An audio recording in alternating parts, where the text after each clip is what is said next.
In this video, I'm going to show you the one fix to your scene writing that's immediately going to make you a better writer.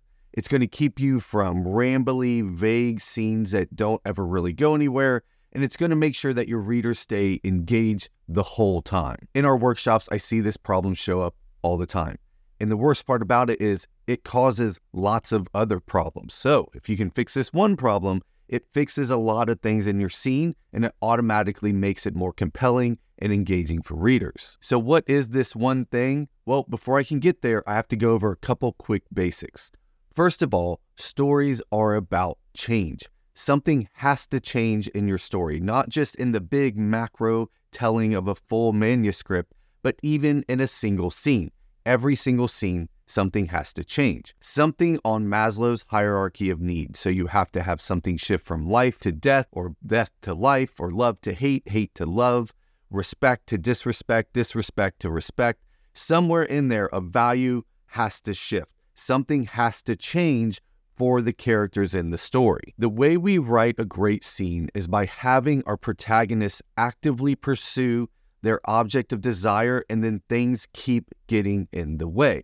This is how we build tension in our story, and this is how we get readers to engage with our story, because when they see a protagonist pursuing objects of desire and things keep getting in the way, it brings up emotions for them, and this is how they connect with your character. And it brings up all kinds of emotions: curiosity and intrigue, empathy and connection, tension and suspense, surprise and astonishment, joy and elation, fear and worry, anticipation and expectation, sympathy and pity. Anytime you are evoking these emotions in your reader, it means they're connected, they're going to be compelled to keep turning pages, and they're going to be engaged in the story and care about your protagonist. So how do you do this? How do you come up with a great object of desire? My name is Tim Grahl. I'm the CEO of StoryGrid. I'm the author of The Threshing, Running Down a Dream, and Your First 1,000 Copies.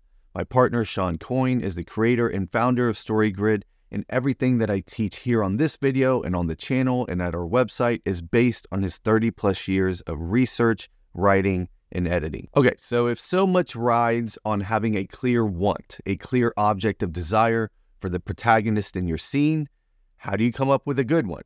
Well, there's two things you have to consider. First is your inciting incident. Now, I did a whole video on inciting incidents and why they're important and exactly what they are. That's down in the description. But just a short version is the inciting incident of your scene is the thing that comes along and knocks your protagonist's life off balance. At this point, your protagonist has a new object of desire. Because their life has been knocked off balance, they now have something that they clearly want. Now, if you have a bad inciting incident, a cancer diagnosis, or a meteor shower is coming, then your protagonist wants to get their life back to the way things were before the inciting incident.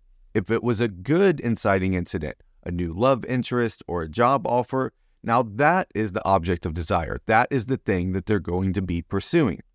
So they're either trying to overcome the inciting incident and get back to the way things were, or they're pursuing the inciting incident and they want that thing now. But either way, the inciting incident is where the object of desire comes from. The second thing is your object of desire has to be clear and concrete. This is where I see so many writers making a mistake. You have to have something that by the end of the scene, your reader clearly knows whether or not your protagonist got their object of desire or didn't get their object of desire. So how do you do that? Well, it turns out your protagonist's object of desire is kind of another way of saying they have a goal, and we already have a really great system for coming up with goals.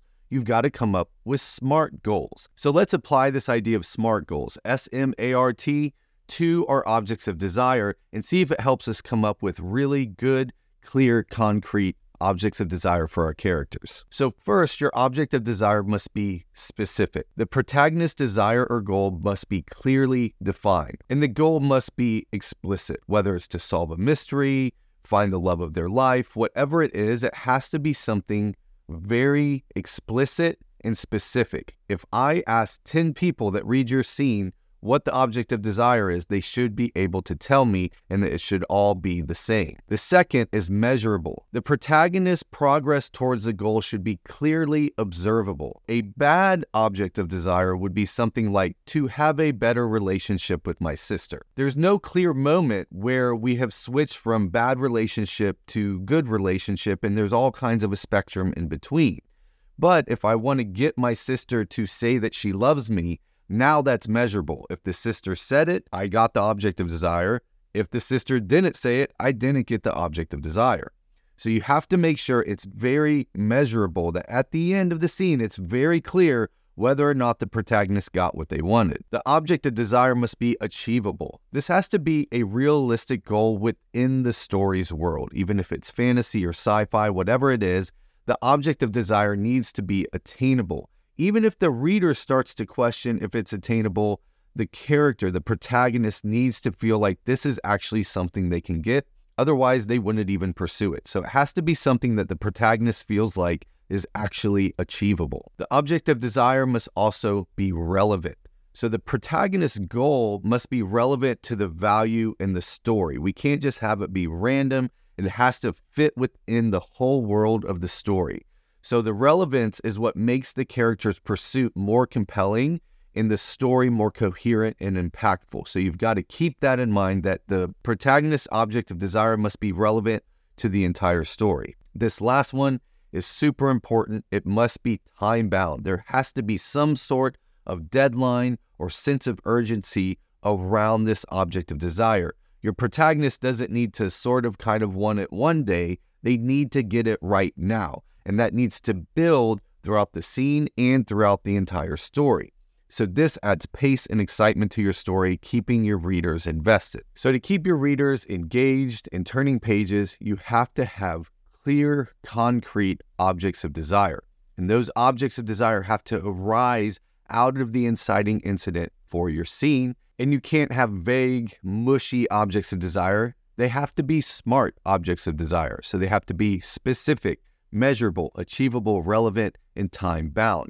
This will ensure that your readers engage with them and they bring up that emotion as they watch your protagonist struggle to get their object of desire. Now, I'm going to keep talking about objects of desire and how they affect your whole story. So make sure you like this video, subscribe to the channel, and hit the bell so you get notified of all future videos we come out with here on the StoryGrid channel. And of course, go to storygrid.com, sign up for the newsletter, check out the articles there. We have lots of great resources to help you along your writing journey. And as always, thanks for being a writer. Thanks for being a part of our community here at StoryGrid, and I'll see you next time.